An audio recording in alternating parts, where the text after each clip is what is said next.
stories from Paul tonight. Um, that might work. Okay, right then, Paul. I don't know if we're all tuned in. I don't know if we had a slight issue there, but we'll go for it. Right then, Paul. We've got some great stories tonight, I'm sure. We're going to Well, kick we off. hope so, and let's.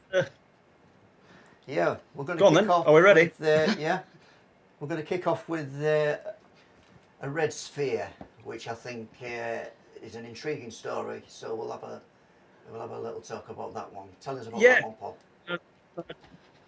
Yeah, that's great. I'd just like to say, I hope it works tonight. It's not fun one to try in, is it, Les and Leslie? But yeah, let's go for this. And this is a story from February this year. Once again, we're around this location. It's at Staxton. And there's a guy who lives right on edge at Cars, which is that lake bed that's Lake Flixton that you've heard me talk about before, probably. And his house is on the very edge, and it looks over towards Staxton, Flixton, and Hunmanby. Well, he doesn't have to shut his curtains, this guy. There's no houses overlooking him. So he's got a window to the left that looks, and he can see the RAF base of Staxton Wold on the hill. That's his view from when he's laid in bed. The window facing him, he can see Bempton and Speeton Cliffs. Well, in wrong order, Speeton and Bempton. So, February, he gets up to use bathroom about 4 o'clock in the morning, and he rang me up. I went through and spoke to him. And when he came back, he gets in bed. He's not asleep, obviously, just looking. And he sees a red sphere above the RAF base. Bright red sphere.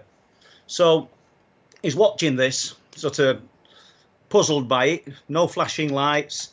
Bearing in mind he's used to seeing aircraft and everything else. He's lived there a long time. So he knows what's in the sky and what's around him. This thing starts to move in a straight line out. It's going towards Bempton and Speeton. He watches it and it goes out of view for temporarily, and then it stops. Over the sea, his perception is it's over the sea, just off Speeton. Not very high above the cliffs. It stops and instantly switches into 10 spheres. Not 5 or 6, he's counted these things. There's 10 spheres hung over the sea, which then dropped into the water. So I think that's a really good sighting. I mean, as I say, I've been to the house, spoke to him several times on the phone, and, you know, what we're looking at. And this is above an RAF base, a radar base. So either it was something military that they were testing. He said it were moving mechanically. It went in a straight line out to sea, Les. And I think it's a really interesting sighting, and not the only thing that's been seen around that area. No, that's great. You know, what do you think? Yeah, well, that is a really good sighting. So we've got that one. Yeah, I'm just going to come in here and ask you. So the guy who had this sighting, he's obviously lived there for a long time. Has he? Has he lived in his house? Oh God, yeah. What other things has he seen then? He must surely. He's seen. Yeah, well, he's seen the orange spheres on lots of occasions, and we're very close. He's never seen this cryptid. I mean, I first got into contact with this guy because he'd had a big cat sighting. I mean, we'd not touched on this. I don't think me and you have ever spoke about this. He's got a right long garden. It's probably about 400 foot long, and he has a Staffordshire Bull Terrier. And it's edged all the way down at the garden. And this particular morning, he gets up, he says, and his dog is absolutely goes tearing down the garden like a maniac. But it stops. Unusually for the dog, it stops. I don't think it's even though they've got a bad nature, these dogs, I don't think it's a fighting dog or some kind of really aggressive dog. But it's protecting its territory. But he couldn't understand why it had stopped. Walks down the garden. He says, and at the bottom of the garden, there's a black cat, about as big as a Labrador. He says it hissed at him and the dog, cleared the fence, the hedge, and were off. It were away. That's the only time he's ever seen it. He sent me a phone picture, which I've still got, of his mobile phone against some prints in the snow, which are unusual, but that's not at the same time. So during that time, Les, he hasn't got loads of sightings. He's seen the orange spheres, just like Gordon Anderson had seen, who we spoke to, who lives in a similar location, and he's seen this red sphere travel out towards Speeton, stop, split into 10, and drop into sea. I think that's highly unusual. It's not a flare. I mean, a flare's not going to travel in a vertical line straight out to sea. I mean, from there it had to travel approximately 11 miles. You know, I mean, if that were a flare, it would have dropped. It would have seen smoke. Yeah. It stopped. Oh, I mean, but let's not rule out the possibility that it's not something that's being tested by military, because I mean, we are looking at things of an unexplained nature. We're looking for true UFO sightings, true cryptid sightings, but it doesn't mean that probably 99% of the time there's going to be explanations for this stuff. But I find that one interesting. I've never heard of anything breaking up into 10 that stayed in a row, then dropped into sea. Yeah. And then it's... Well, that's great, that, Paul. Right, I'm going to introduce everybody to Leslie, who probably you can see in the bottom left-hand corner. And tonight she's going to be looking at the questions that you may type in, and any questions you want to ask Paul, please feel free to ask, and I'm sure Paul will answer them as best he can. So, doing my best. Can you ask me to turn this heating down? Because it's killing me. Heating? No, I'm joking. Carry on. Yeah, I know. Yeah. Has anything come in, Leslie? Not at the minute, but I've got one from the other night. Okay, well, we'll ask, see if Paul wants to answer that. Dimensions and Beyond is asking, is there a predominant colour of orbs that keeps being reported at sightings? It's a good question. When we were looking at them in early 2000s up on East Yorkshire Wolds, primarily they were orange, a vibrant orange. There's nothing changed out at sea. I dare say that when we were watching them on the Wolds, and for anybody that doesn't know, the Wolds are an area of basically barren land, inland from the coast, about 12 to 15 miles in. I dare say that the ones out at sea were presenting at the same time, but they're a pale yellow colour as well, and we've seen blue ones. Well, I've seen a blue one. There's white ones, so primarily orange. Don't ask me why. Don't ask me if there's anything structured beyond the orange sphere. It's hard to say. Well, I've got a report from I might have touched on it last week, an ex-MOD contractor who I'll be writing about, and he put binoculars on these things, and he's allowing me to use his name, by the way, so it's not just idle words, but he put binoculars on these things when he observed them over the sea, and he said there was a pyramid inside them, which I find really interesting. That's his observation. Well, for him to see a pyramid inside them, obviously either the binoculars are extremely powerful, or there was near to him, weren't they, really? Yeah. I mean, there's more to that story. It's not actually from this area. It's in UK, and it's probably one that we can cover another time. Right, that's a good one. Okay then. So we're going on to another one now, which I think we're going to cover, and this is the historic sighting of the police officer in, was it 2005, Paul? That one? Yeah, I know which one you're on about. Yeah, and once again, somebody I've spoken to, good witness, reliable witness. He was a serving police officer at the time, and he was living in Filey at the time, and they went for a walk on Filey Brig.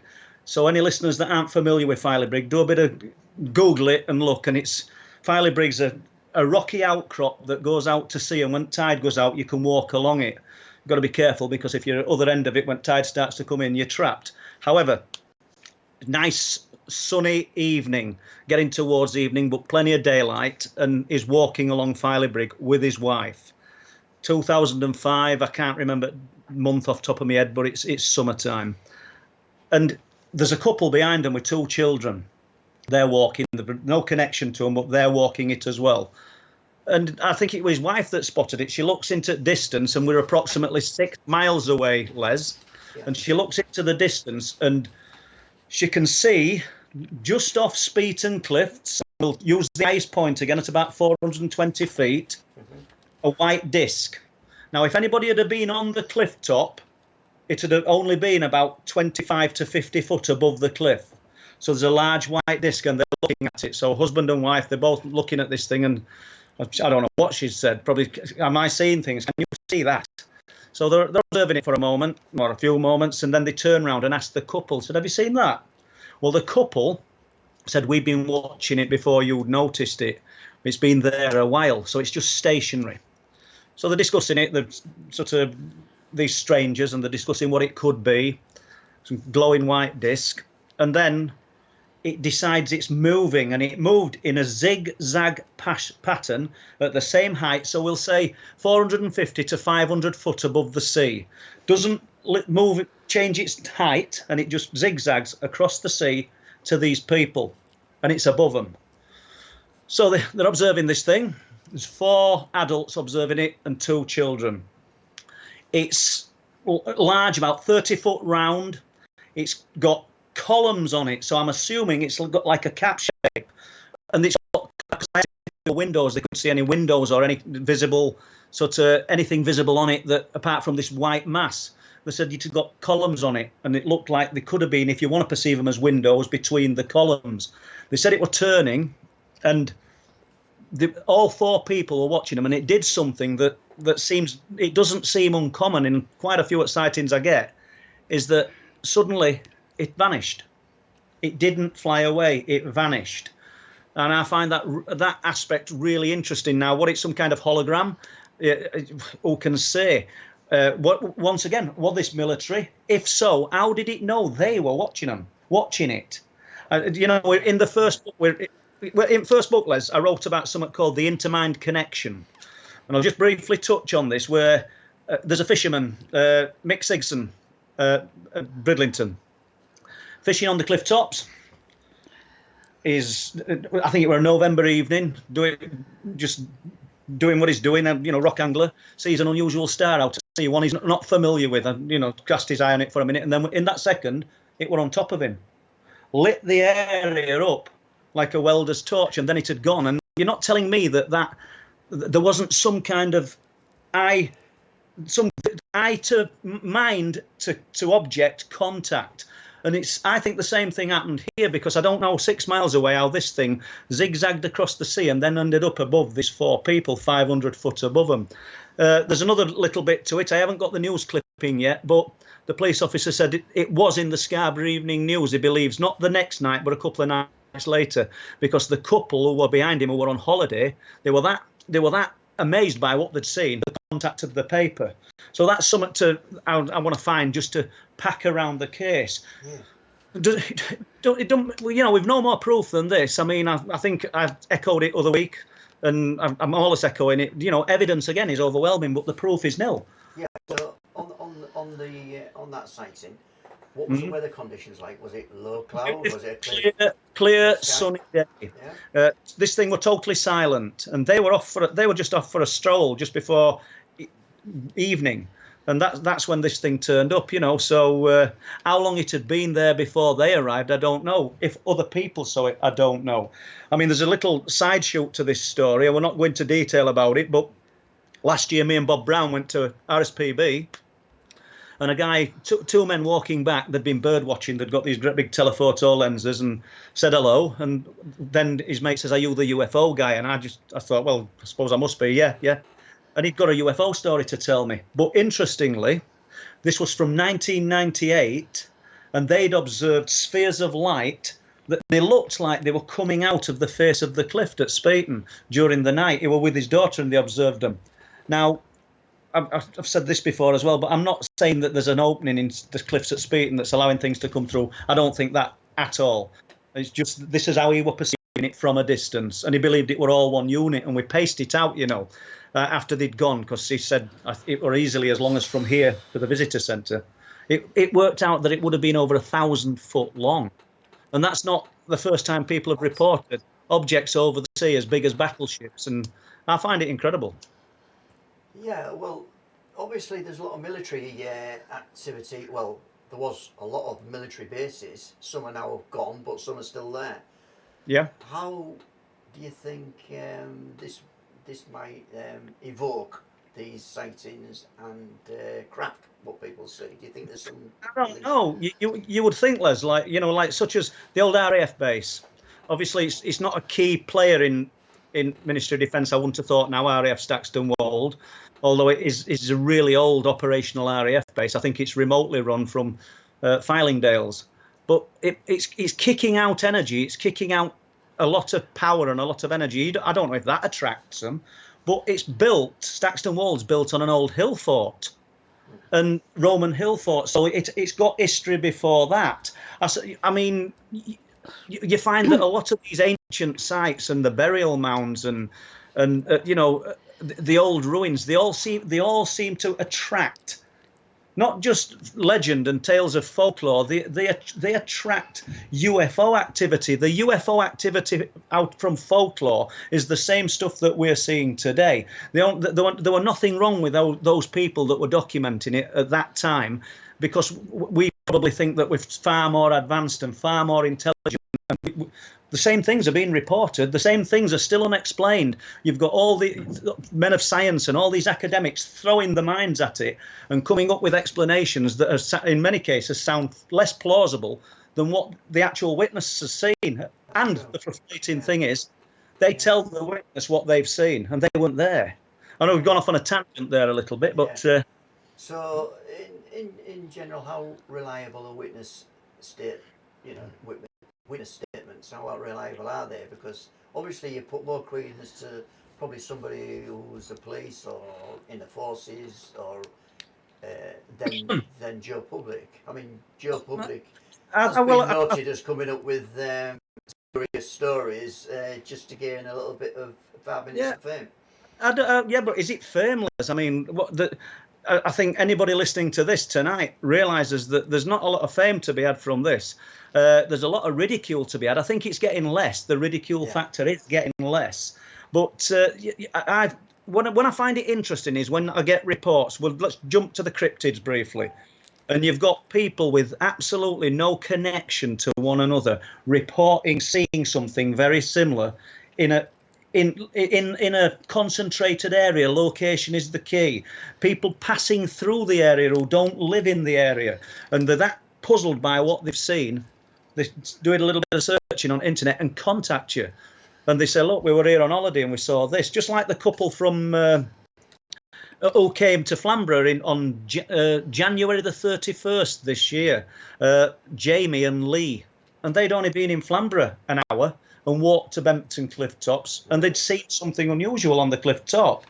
I mean, we can touch on that in a bit if you want, Les. I don't know whether you have any more questions you want to ask. I was just thinking, really, if anybody else out there has got any questions, Leslie. Yeah. We can go to Leslie now. Yeah, they come in. Yeah, quite a few questions coming through. So, I just want to actually just a quick hello to David Burnett, who is actually listening from the USA. Really? Yeah. Hello, David. Nice one, David. So hello to over the pond. Right, we've got one here. It's all right. Just bear with me because I've got to scroll back.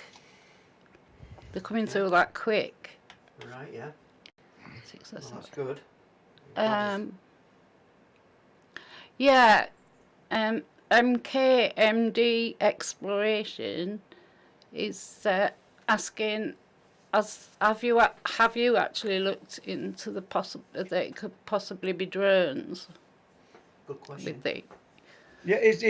Well, yeah, we've looked into every possibility, and well, not every, but quite a lot of possibilities. But don't forget, these things that are appearing out over the sea. If we're going to stick with the lights for a minute, because they're going to be fit more to this question, they're not coming from anywhere. We were up there earlier this year. Lee Hayward, myself, Bob Brown, Chris Turner, Jerry Denning, and we were all observing these lights just appearing out over the sea, several miles out, not flying from anywhere, totally silent and just appearing. I was with Lee Hayward late 2019, 3 in the shape of a pyramid or a snooker rack, one ball on top of the other 2, over the field, so bright that they were creating a halo around them. If Lee listens to this, then hopefully he'll get back. He'll probably chuck a question in, So I dare say that people do mistake these things for drones. Sorry, let me rephrase that. Do mistake drones for these these lights and these spheres, and it can be done. And I can say that I haven't done that. But on the whole, these lights that are appearing out over the sea, with miles out, I can't see it. I mean, there's a police officer sighting which we might touch on. A guy called Dave who was with me 2019, and that's an interesting one and worth talking about in relation to a drone in a while. But yeah, and I see that Nick's exploration has said that there's electromagnetic disturbance in questions there, Leslie. Yes. And Nick's flown a drone over there, and I actually know. Yes. And his drone failed to function above RAF Bempton, the defunct RAF base. Yeah, And he says there that he got a warning about the electromagnetic interference on his drone. And also understand that that RAF base has been closed now since 1968/70. So there's nothing there, or allegedly there's nothing there. You know, it's absolutely wrecked underneath. There's nothing mechanical and nothing working. But staying with electrical disturbances or the magnetic disturbances, I've spoke to trawlermen who've had a lifetime fishing off Flamborough Head and around Bempton, and their typical talk is when we're steaming out and we can get about 12 to 16 miles off the head, off Flamborough Head, and suddenly the compasses are going crazy. Yeah. Carry on moving out for a while, and it just stops, and they can fish for another 10 years, and that never happens. I've another fish. Go on, Les. Yeah, just bringing you back to the orbs. Have you ever been on Bempton or anywhere else on that coast with anyone who's had access to night vision equipment? So you could probably see these in obviously a different aspect, couldn't you? Really, you could. You know, well, we've used night vision equipment and we've looked at them through night vision equipment, and they're absolutely intense. When I were there with Chris and Jerry last year, Jerry's a lighting and sound engineer. He could sort of measure these lights in what's the kelvins, and I think they quite surprised him, to be honest with you, and the intensity of them. And I think he said they were about 2,000. His knowledge goes over the top of my head. You've got to understand this, people. You know, some people here might be able to understand it better than me, but. Yeah, we've tried all sorts with them. We've tried EMF meters. We've literally hit it with everything that we can. We've had lasers set up on the cliff tops, looking for any kind of disturbance in the beam. Not firing it at lights, by the way. We've not tried that, because who's to say that it's not an aircraft? But they don't flash. And for my money, at least, aircraft do not just appear in front of you and then switch off and turn into a multiple of 2 and 3 and switch off. I mean, I don't know if Chris Wright and Steve is made to listening to this, but they were up with us as well a few months ago, and they were observing these lights. There's lots and lots of people seeing them. And, you know, a lot of people are viewing them off the coast, and not necessarily just Bempton, all around the East and North Yorkshire coast, and I probably think all over UK.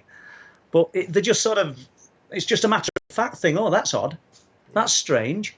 You know.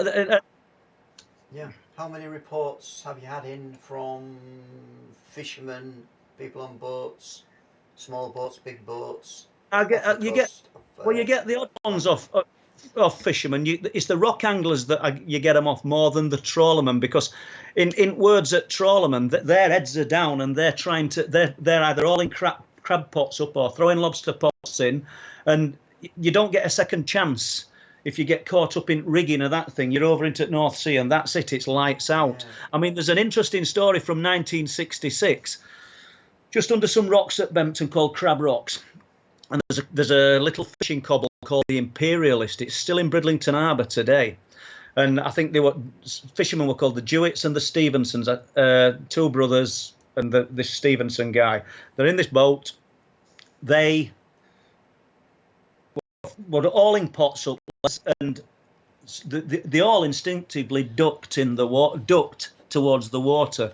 They're not looking up, and the reflection of a glowing sphere suddenly appeared in the water, and they looked up, and it was just above their heads. And literally, they thought they were that close, they could have touched it. I think it was 66 or 63. I ain't got an exact date on me. I know it was July.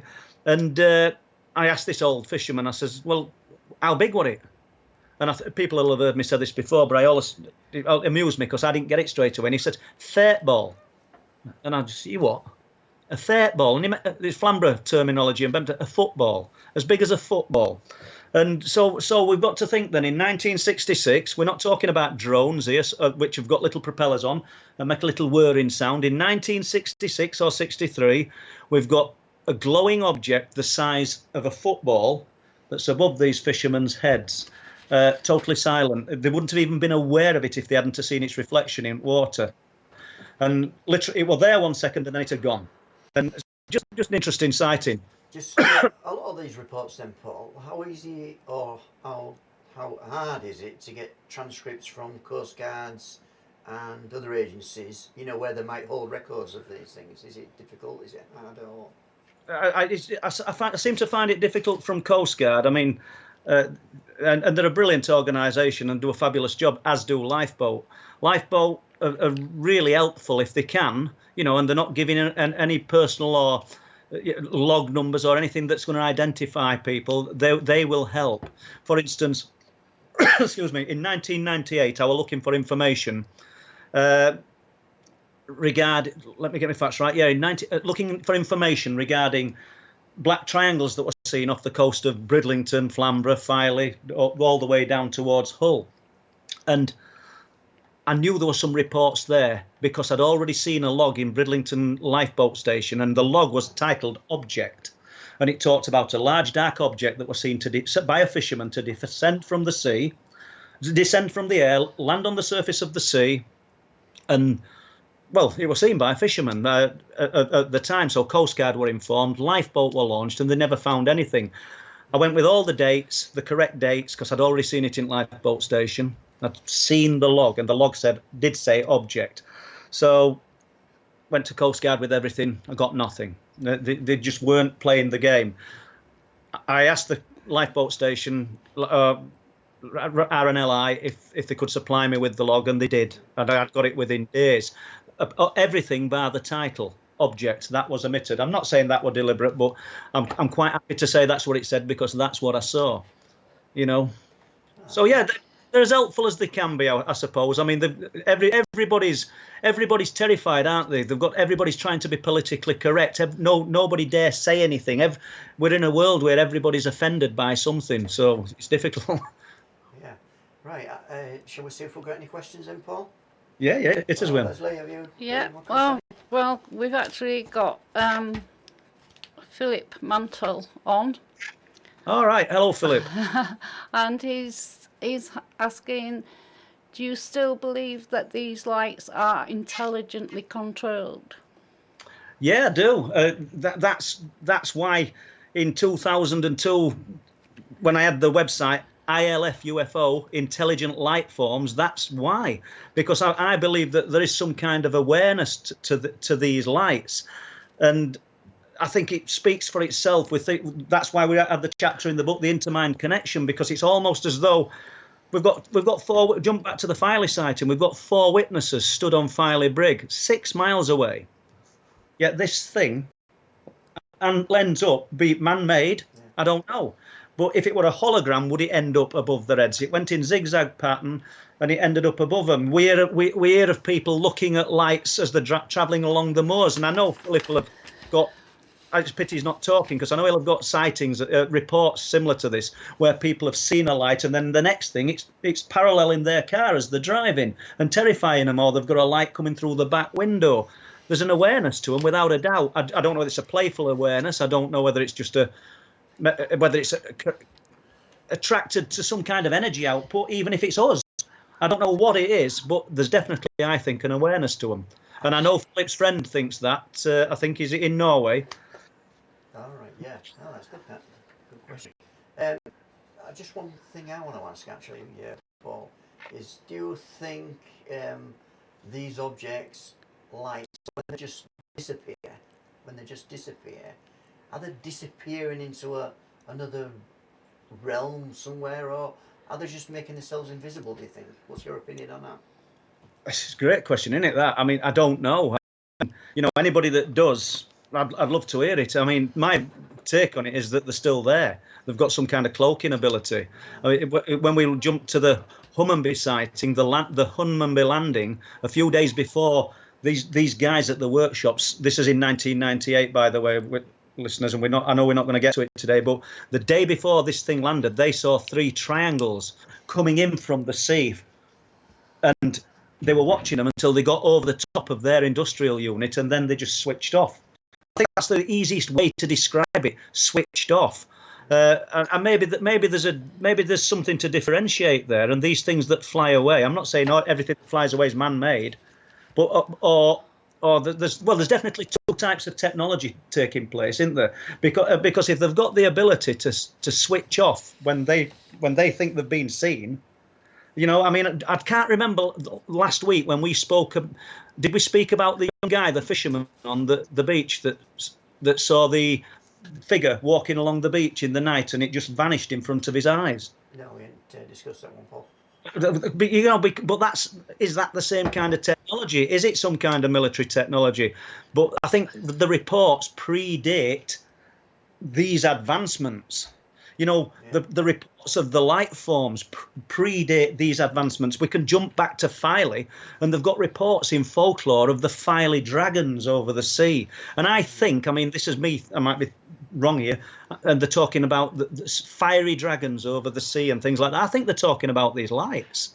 I don't think it's too much of a step away. They would have only had the words of their time to discuss these things. And, we've only got words now, and I think the words that we've got are far too inadequate to describe the things that we're seeing. That's why disclosure, and that's why the full truth of this isn't going to come out, because we're not at an understanding now. We're not at a level that can fully comprehend what we're actually viewing. It's all magic to us. Oh, it is to me. Yeah. Have we got any more questions? Right, yeah, so they're coming in thick and fast. Wow. That's what I like. Yeah, I've got to go right back to an early one that I'd actually missed. And this is from Mini Moose. Moose. Yeah, and they're asking, Hello. Paul, do you know if there are any 5G masts on Bempton Cliffs? Wow. They're asking because of you saying about all the dead bees. Well, I don't, and I'm not going to pretend that I do.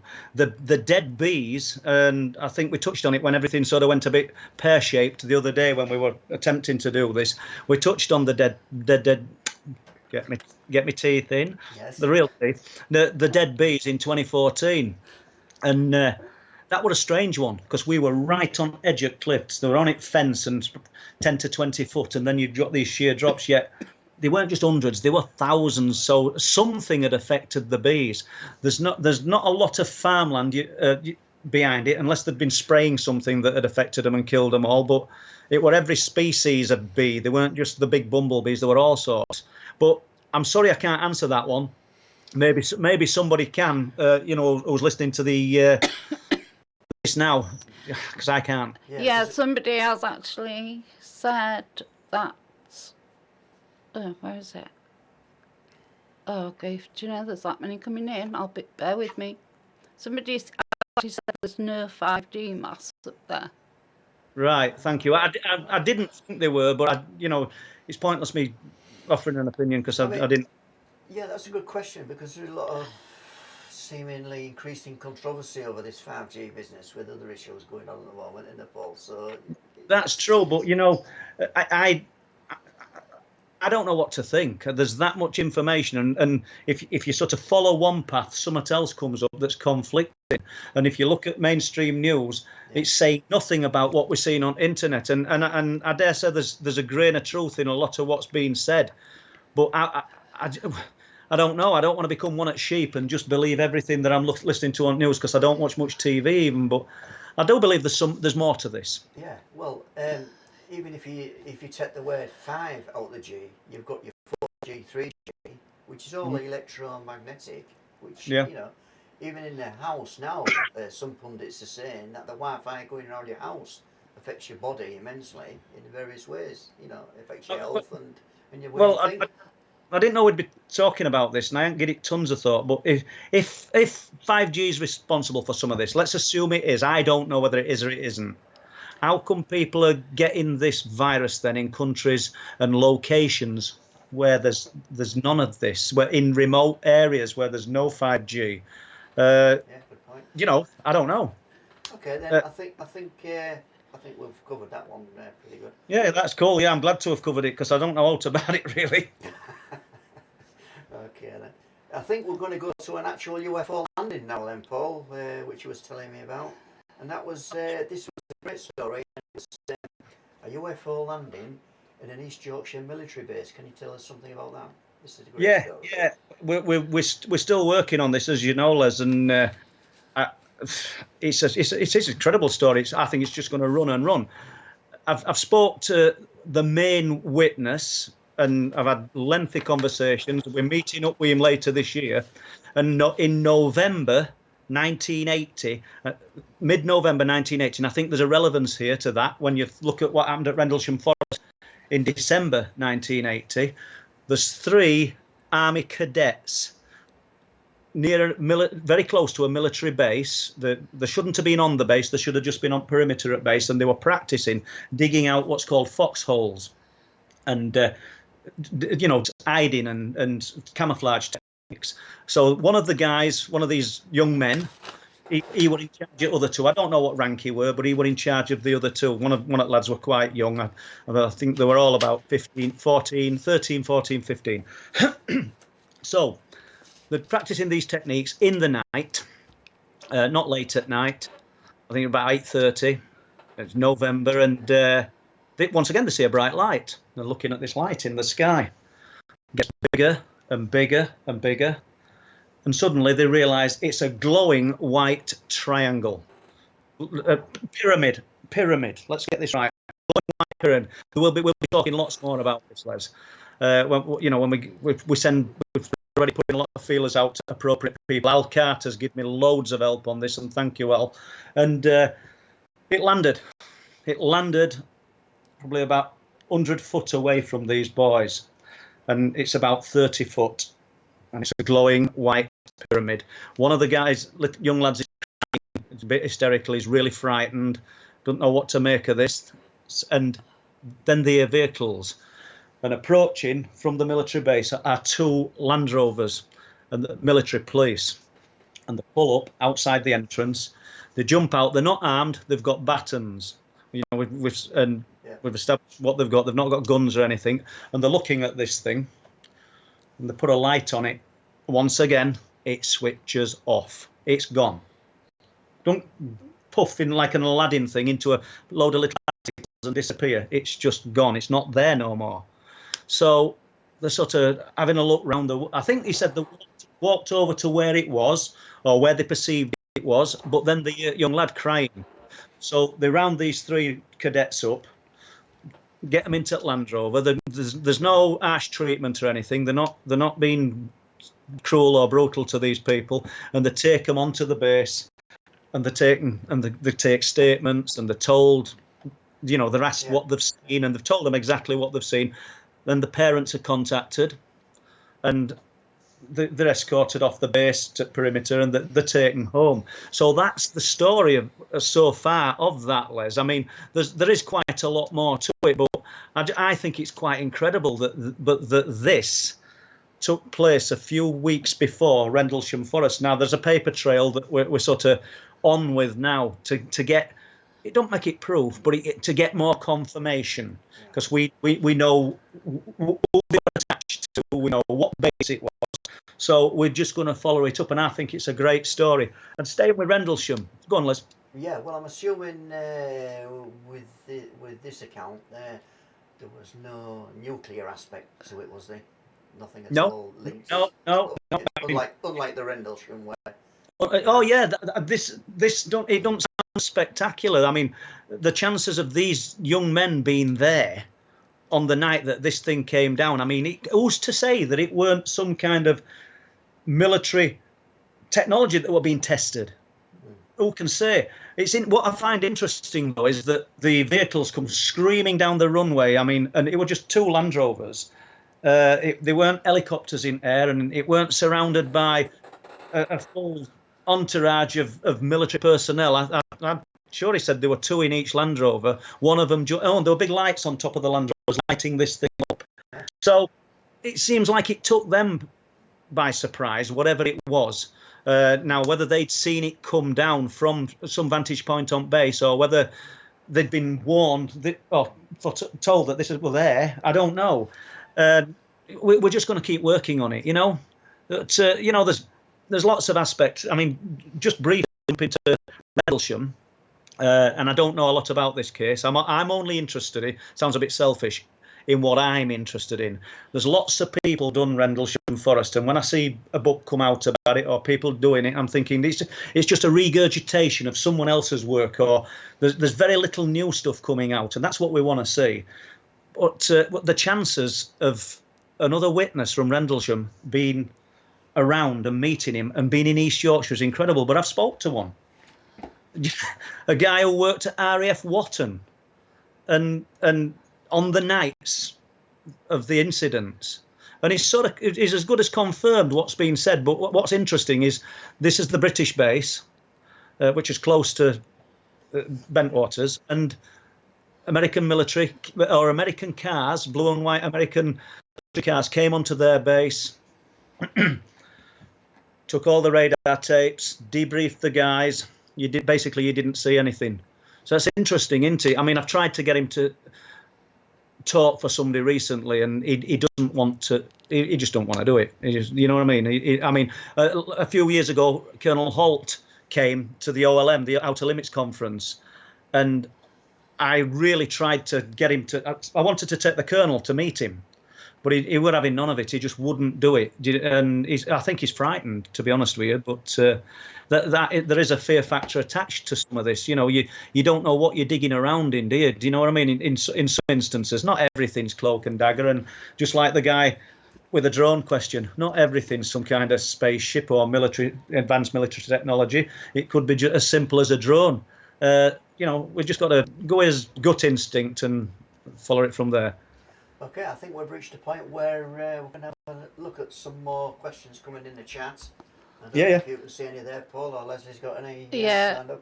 Yeah, this is somebody that must have communicated with you before, Paul.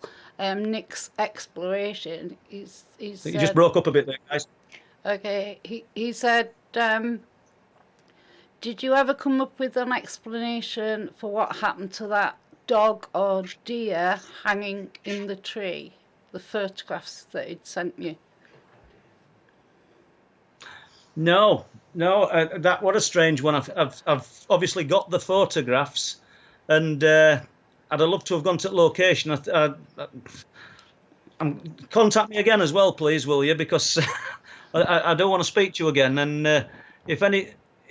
I don't know how to put this photo. I couldn't get the picture up for people to see, but it was a dog, weren't it? Without a doubt, and it was high up in a tree, and it was a very big dog that this guy had sent me, and I mean, it was a big dog, big canine teeth on it, and we can't say too much. How it got up into that tree, I don't know. I'm assuming it was about 20 feet up over a branch, just hanging, and it was kind enough to send photographs. It were in a remote part of some woodland. I suppose somebody could be a bit sick and climb a tree and put a dog up there, but I don't know why. No, I haven't got any further. To do that, I'd need to visit location and maybe go with you, and you know who you are, whoever's asking that question. Okay, any more questions coming? And we look like we've froze, guys. I don't know. We're still getting a stream. This time I had some refreshment. Okay, just have a little. Yeah, just while Paul's having a drink, I'd just like to say if I don't ask a question this evening, then I will be trying to fit them in on the next live stream. Okay, so, because we're coming in so fast, but they will get used. Okay then. Right. Well, I don't know whether it's breaking up. I don't know Yeah. whether it's breaking up when Leslie talks. It's weird that every time Leslie talks, it seems to break up a bit. So I don't know where else you want to go with this. I've got another sighting, Les. If you want to, you want me to talk about it, and Yeah, it's by from. all means, yeah.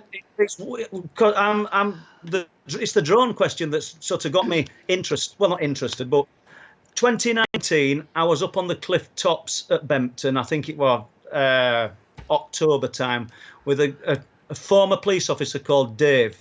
And I rang him tonight to see if I could have used his surname, and I didn't get a reply. I'll speak to him later, so I don't like using surnames if I can't. And I don't think he'd have minded. But as we're walking back from Flamborough, Dave observes it first, looking towards Filey. In Filey Bay, we've still got some light. A sphere of light comes up out of the sea, levels off, and by this time I've got a camcorder on it. I get it when it's just up above the brig, Filey Brig, and then travels. And I'm not sure of the time length, but we've estimated, because it's approximately 6 miles from where we observed it, Les, to Filey Brig. It were doing over 300 miles an hour, travelled in a vertical line, turned in towards us, and then dropped back into the sea. And I failed to see that could have been a drone. For starters, I don't think a drone, I don't know what they fly at, one that's been purchased by us, civilians, we should say. But I don't think they'd go at 300 miles an hour, and they don't come up out of the sea. Go on, Les, I think you want to talk. Yeah, correct me if I'm wrong. You've seen footage? Yeah, the video we've featured in one of the YouTube films, haven't we? That's Paul? correct. So that's, so if anybody wants to go Yeah. look back on some of the films we'll put on there, Yeah. you'll see the footage. That's correct. And as I say, I hadn't bothered trying to work it out at that time. The time length that it was there, anybody watching it can do it themselves. It's travelled 6 miles in that time span, because you can see it moving, and it turns and it comes. The wind was blowing off the land out to sea, yet this thing came in towards us, then dropped down into the sea. It's just an interesting one. And then you see, if you go back to historic sightings, the folk tales of folklore and things. We've got Filey Brig once again. We've also got fishermen who talk about seeing lights beneath the waves at Filey. Spheres of lights under the sea at Filey and around Filey Brig. And then, like what we touched on later, the old folklore tales of the Filey dragons. Yeah. And then we've got the light forms, which I've termed the intelligent light forms, seen around Filey, Bridlington, Bempton, Speeton, Buckton. This it's transition time. This phenomena, it's nothing new. Just because I'm looking into it, I've not unearthed something new. This thing's been here long before I started looking. It's a true unknown, unexplained phenomena. All right, that's great, that Paul. Right, I'm just going to change tack a little bit here, and I'm going to ask you about the Humnby lady who saw the huge black box hanging in the sky in 2006.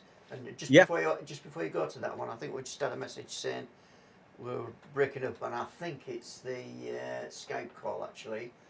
Right. I don't know if it's getting any better. If anybody can inform us on that one. Well, I don't think it's equipment. Our stream's working okay. So somebody has actually after that said everybody's breaking up. Right. Are we all breaking up, are we? Well, apologies for that. We'll do this then, and then if you can't live with us, if we can't live with us, you'll have to switch us off, because we're trying as hardest. There we go. I reckon at this moment in time, I reckon everybody's using the internet, Paul. Yeah. So we could be at the mercy of what's available to us, can't we? Yeah. Well, I mean, at the rate these questions are coming in, we will be carrying over till next time. Okay, right. Well, we'll briefly do this then. This is a lady from Humnby. Yeah. And she was travelling towards. She'd reached just before the roundabout at Lebberston. That's on the way to Scarborough, and you when you get to this roundabout, you could take a left and drive over towards Humnby and Flixton. So, just before she gets to the roundabout, there's a pub on one corner and there's a garage on the other. And what she sees in the sky is a huge black box. Literally, she said it was as big as a house, and she can see it. it's not night time. We're sort of semi-light. She's the only car on the road. She can't see no other cars, and there's a huge black box. Now, what have we got? Unless the lady's lying. Do you know what I mean? Yeah. Not everybody's going to tell me the truth, but I've no reason to believe that she's not telling me the truth. She sounds quite sincere, and she told me this story from 2006. This huge black box, bigger than a house, above the garage at Lebbeston. And they're just quirky little stories that you get thrown at you. They're not earth-shattering. Well, they would be to the person who'd seen it, but all I can do is relay them to you and hope that I'm doing the person justice who's telling me the story, because somebody's got to be a voice to get this stuff out there, and that's all we are, you know. I think what intrigues me, Paul, is that one was a big black box, and then we get the typical flying saucer shape, and then we get the triangles, and then we get the tube shape things. I mean, there's no connection with any of them in shape form, is there? But they're all there in the sky. You're spot on, and there's no explanation for it. We've got sort of soft shapes, with round shapes, with angular objects. It really is difficult. And you know, we actually noted only a few weeks ago up at Bempton. I know I keep harping on about it, but if I spend a lot of time there, we see a lot of angular shapes. I were up there. One of my daughters came up with me and Bob Brown a few weeks ago, and we go up to this stand. And I'm looking out to sea. Now, Gemma she'd only been up there a few times. It's not really her interest, but she was staying with us for the weekend, so she came up and she's talking to Bob, and they put a light on a field in the distance. And Gemma said, "What's that?" And there's a glowing white square. And we've likened it to the size of them squares that a runner has on his back, if you can picture that, except it didn't have a number on it. And Bob looked at it and said, "Oh, I think it's something on a fence post, Gemma." And so Gemma put the torch off it. And then Bob suddenly realised, because he's been going up there years and years, hold on a minute, there's no post there. It's in the middle of a field. Stuck the light on it again, because they've both got powerful torches. And they're looking at it, just switched off. Two people saw it. You know, I don't know what the explanation is. We've got evidence, we've got no proof. Because we really are the easiest group of people in the world to disprove, because the people who don't believe or have never seen anything will say, "Where's your evidence?"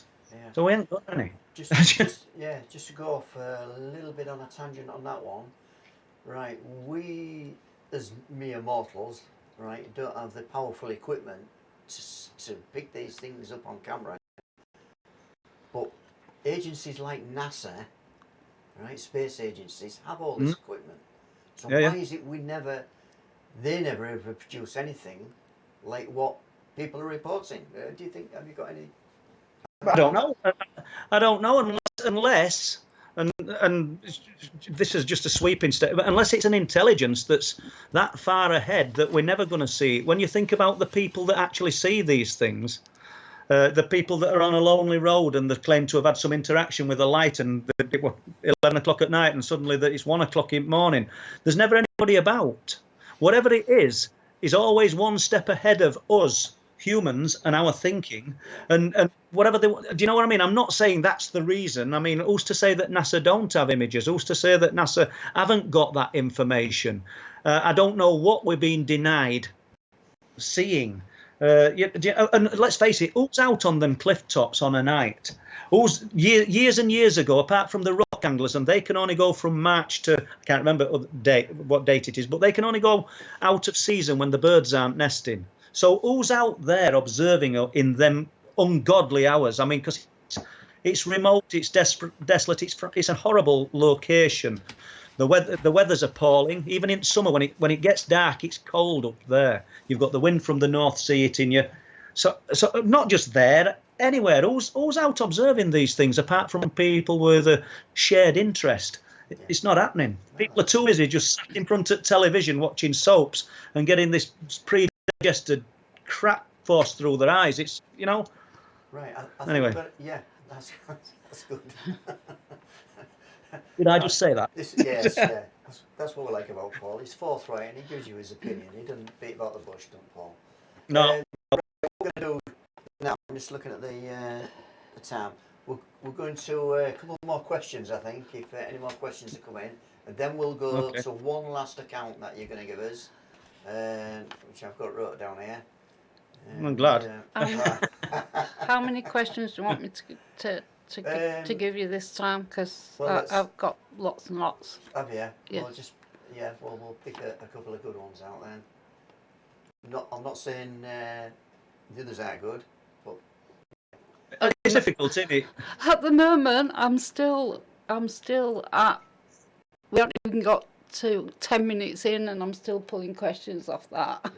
Well, just it as a question, Leslie. Right. Yeah. Mandrake Ivy says the objects that we've been talking about must be aware that there's likely to be witnesses. Do you think there's any significance in the number 10, Paul? God, I'd have to ask you, because I was asking the question because you obviously do, because you've come up with that question. I don't know. I really don't know. And I can just see before the research, and that's Robbie Shankland, they're messaging me from Scotland. What a great guy he is. He's an absolute, one of the best cryptid researchers in England. Well, he's based in Scotland, but what a top man. Hello, Rob. We've got another one, Leslie. Yeah, from Stargazer Eternal 1. Has anything really frightened you? Yeah, lots of things have frightened me, and my own experiences have frightened me from childhood, and that's probably why I wouldn't say I'm brave. It's probably foolhardy why I end up on them cliff tops on my own. But I've been up there not just on my own, but with other people, and you could probably go up 10 times and there's nothing, and then you can go up another evening and it's the atmosphere just seems charged. It's almost electric. I know the paratrooper, when he saw that cryptid on the cliff tops that night, I mean, he actually, Rob said, the air felt static. He said you could feel the fear, and his analogy where he says, I've been to Iraq. He says I've worked bogside in Northern Ireland. I think that's the place. He says, and I've faced fear. He said, and you get that feeling when everything's on edge. He says, and that's the feeling that I had that night. And then when I saw the creature, I were absolutely terrified. And I've had that feeling up there. I've not seen that, but I've had that feeling whilst being up there with Steve Ashbridge. And I've said to Steve, I can. It feels off. There's something wrong. I don't think we don't stand up there telling each other ghost stories. We don't stand up there frightening ourselves. We go up there as professional as we can, and we set cameras up on tripods. We're hoping to catch a glimpse of this exotic science, this phenomena, but at times the location itself does frighten you. I've not been frightened looking at the lights, I must admit, but it's the actual atmosphere itself, and it's not every time. I think you could go 10, 20 times and nothing, you won't feel nothing, and then you'll go another time and bang, it kind of hits you. And there's a lot of people who've been up there who've said the same thing. And I don't know what the answer is. If there's something there, how do we know that these things, they might not even know they're doing it, are affecting chemicals within our body, the fear chemical, or the chemical that creates fear? That rush when you sort of frightened or worried about something, and that feeling you get. How do we know that these things aren't that advanced that they can actually induce that? I really don't know. Okay. We've got one more question and then we'll go to the final. Yeah, this is Kevin Newey says, the farmer that heard the metallic voices in his field, were they a one-off, or is he still experiencing the phenomena? Spoke to him because I'm not, obviously none of us people, we can't get out, can we? And I wanted to get up there actually. And it said nothing had been happening recently, but he did tell me. He said he sat on his deck and there's a cornfield at the back of the decking, so we all know how high corn is. We're not looking at more than 24 to 30 inch high. And he said, there's a robotic voice. I says, where? He says, there. I could hear it in the corn. We're looking like 20, 30 foot away. And I'm glad this question's come up, because the guy who just, or the lady who was just questioned, have I felt frightened? Yes. When all the cryptid stuff was happening, and when the animals were being found killed, I went about 4:35 to 5 o'clock one morning into this little wood, and it's high with bracken, the green fern, about 3 or 4 foot high, and I'm walking through it, and behind me I heard like a robotic metallic voice. I'm not going to say that it weren't somebody in camouflage hunkered down in grass or in bracken. I can't say that it weren't. So that frightened me. I'd got my little dog with me. I'd got a camera and a tripod, and I'm walking through, and I heard it. I stopped, just sort of went still for a moment, and it were a metallic, almost robotic voice, but it could have been a walkie-talkie. Do you see? Yeah. I considered walking through a field of borage. I don't know if people know what borage is. It's a purple crop. I think they make an health supplement from it. But it meant crossing 2 barbed wire fences and trampling across a field. And I don't do it. I'm not saying I don't like doing it. I don't do it. So I went back the way I'd come. Was I nervous? And frightened's the word. Yeah, I was, because I couldn't deny what I'd heard. So, be it people or something other. We've been nervous a few times, Les. We were in 2019, myself and Bob Brown, a black Range Rover Vogue parked 30 foot away from us. We didn't take a tape measure, but we know it's about 30 foot away from us. In the dark on cliff tops, middle of nowhere. It had travelled off the road and gone in the darkness. It weren't a tatty old Range Rover. It were a shiny black, with blacked out windows, Range Rover Vogue with its lights off, came at us in the darkness and parked up where we were. And we were in the middle of nowhere. And if Bob's listened to this, Bob's words were, what shall we do? How shall we go? I said, well, what's the point? Bob's 72, I'm 57. Whoever's in it's going to catch us. So we just sat it out. 10 minutes, it drove off. I believe it was some kind of intimidation. I rang the farmer. I said, is there anybody up here? And I explained what the vehicle was.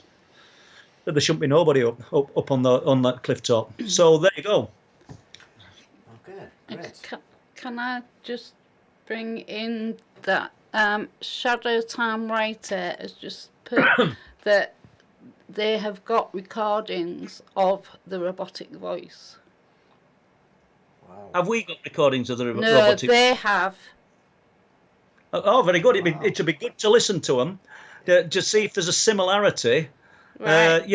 And we did try. We left voice recorders out, and I got to the point where I was leaving an Olympus voice recorder when I went into the wood. I knew where to pick it up on way out because I could trace my steps. I never got anything on it. Wish I had, but I didn't. Yeah, I'll write that name down for you, Paul. So. Okay, thank you. So, did you say you'd got another? Yeah, we've got one little. Well, I don't know if it's a little or a large sighting, this one, but it's a 2019 sighting from a former police officer in Bempton. We haven't covered this one, have we? We might have done, and this is the one with the drone. I jumped the gun, and I've been talking about this. You had, yeah. So, yeah. But well, not to worry. I mean, it's still a great sighting, and I went to the sighting because somebody had questioned, how do we know these are not drones? And whatever we saw come out of Filey Brig, straight up into the air, levelled off, and then came in. Another interesting thing about that sighting, where we were, this object were lower than the cliffs, and at the point we were down towards Flamborough, we were on it about 250 foot. It was very low, but as I say, we're over 300 miles an hour travelling in the time span. And that footage you said is where to see? Is it on the YouTube channel? I don't know if you can hear me. You froze. Yeah, I know. The footage. We're freezing a little bit. I think it is anyway. Yeah, probably. Yeah, Paul. That's all I can say on that one without checking. Okay. Okay, so. So what we done? Have we tied it up? The iceberg cup is gone, I think. Okay, so I think that's about it really for this evening. I don't know. I don't know if you feel that's. I'm happy. I hope we've I don't know. I hope we've entertained people a little bit. At least we weren't as disjointed as we were other night, and things have gone. And if it's a little bit broken up in places, it's not the equipment; it's the Skype connection. Well, I'm telling you, folks, we are in danger of becoming a good comedy act, especially if we was going to have a repeat of the last live stream. But we seem to have got through some things, so that's going to be positive. Some great questions have come in tonight, and I'm sure we'll be going through all them questions. And I'm just looking, Les, and Nick's exploration has just said, look, if these if these were drones, yes, consumer drones, then this battery would only last around 15 minutes. And we'd got a strong wind coming off the sea when I saw when we saw this one with the police officer. And Nick is a skilled drone pilot. He goes all over the place doing drone work. He did some drone work for me and Chris Turner. Yeah. He's a great guy. Oh, great. Okay, then. Well, I think what we're going to do now is just thanks everybody for tuning in tonight into the live stream.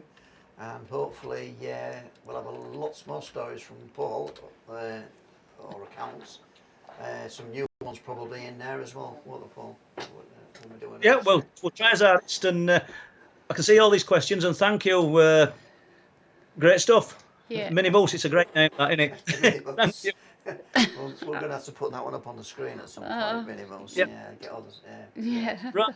Okay, then, guys. We shall over and out there then, Les, yeah? Good night from me, and it's good night from them. Oh, yeah, right. So it's good night from us, Digital Creations. And we'll catch you next time. Okay, then. Right, Paul. thank you. Yeah, bye-bye. Goodness me.